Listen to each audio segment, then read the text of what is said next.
Another characteristic of glass is its chemical composition. So it can vary slightly from glass. All glass is similar. Glass is this hard, brittle substance composed of mostly sand, silicon oxides, mixed with a little bit of metal oxides. So we can have different trace elements in there that change it. One type of popular glass is called soda glass, and that has bicarbonate, sodium carbonate in it, which is kind of like a washing powder, similar to the sodium bicarb baking powder, baking soda. It's comparable but not quite the same. And that tends to give it a nice, lighter, cheaper type of glass. So that soda glass is that sodium carbonate glass. Also, another type of glass mixture is adding calcium carbonate, which is lime found in limestone, added to make it less likely to dissolve in water if you want to have a sort of a harder piece of glass that will hold up to water a little bit better. And so we often are measuring the soda lime content of glass, where we're really looking for how much soda has been added to it, how much lime has been added to it, to do most window, bottle glass, manufactured glass. Sometimes we have something called float glass.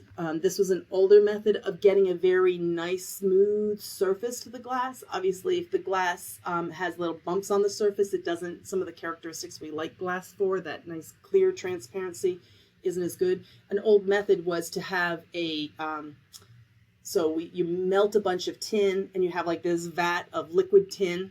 And when you put it on top, obviously liquid has a very smooth top surface. And then put the glass on top of it, the molten glass, the melted glass on top, and allow it to cool down, and you get a very nice piece. That's called float glass. So we have float glass, soda glass, lime glass, and then the regular glass that comes from picking it off the beaches is, regular glass, which is mostly all silicon oxides. So we can look for these kinds of compositions. There's a couple specialty types of glasses. Sometimes we make borosilicate glass. We add borosilicates into it, and this one will make it less sensitive to temperature changes. So the commercial name is Pyrex. So if you use baking glassware, it's usually Pyrex or borosilicate glass. So it's got this boron oxide added into it to make it so that if you take it out of a very hot oven and you put it on a cool surface, that temperature change is not likely to make it shatter. And that's an important thing if you're cooking in it. Tempered glass, we use a lot of times in applications where we need it to be kind of strong and hold up so it's not going to break even. And tempered glass is where we heat it, cool it, heat it, cool it. Each time you heat it, it melts it and it kind of all becomes liquidy. And then when you cool it back down, it resolidifies, and this is changing the crystal structure to make a harder, more rigid glass that's going to hold up. So tempered glass is often used in windows, and especially vehicle windows. Laminated glass also is found in cars, where there is a layer of plastic in between two pieces of ordinary glass, so that if it breaks, the glass shards remain stuck to that piece of plastic. And so it still breaks, but the pieces stay together as opposed to shattering and spraying all over the place and hitting people. So this is obviously helpful in car collisions. And you can see when you've seen a piece of like a car windshield that's been really hit bad and it's all stuck together like it's still attached, that's that laminated glass. So you can still see it. You can't look through it, but it's still kind of holding together in one piece. It's sort of like a piece of paper.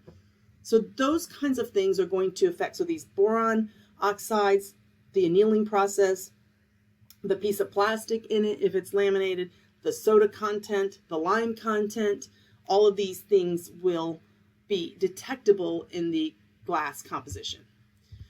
Truly measuring what's in a piece of glass requires that I'm looking for these trace elements. And this is a little bit challenging. So I'd have to basically, because it's a destructive method, essentially I have to take the glass, melt it down, and then look for different examples of different trace elements in it. And I'd have to separate them out to be able to do a trace on it.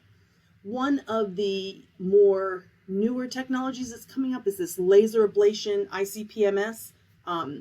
Essentially, I take a surface, and this is being done for gems as well as for glass. And this is pretty much now commercially available, where you can take a laser and on a very tiny part of the surface, and when you hit it, it basically kind of obliterates it, and you get this plasma effect where you get this tiny pieces are taken off of the surface, and then those pieces can be sent into a mass spec to do some analysis on it. So it does destroy a very tiny, because the lasers are very small now, where we can take a very tiny sample of it and be able to do an analysis of it to be able to detect its chemical composition. This is probably going to change glass analysis in the future, as now it's a fairly non-destructive method that can get pretty precise results on what the elements are that are in that glass. But if we can do a chemical analysis on it, I can say some class characteristics of that glass.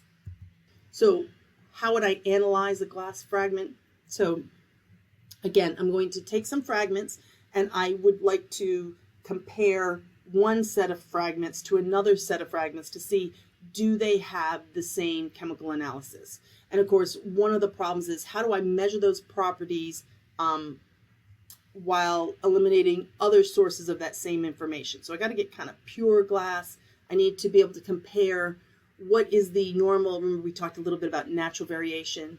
So one of the things I need is a reference piece of glass. So I need like an area from the broken part of glass plus an area right nearby it to kind of say, like, what was the rest of the glass? What was its variety and chemical composition? And what could have been added onto that chemical from something else, like in the area where it broke. And again, we talked about these chemical analysis is kind of challenging to do. If I really want to differentiate one type of glass from another type of glass, I have to get pretty precise, and that's kind of an expensive test. So there'd have to be good justification to be able to do that test.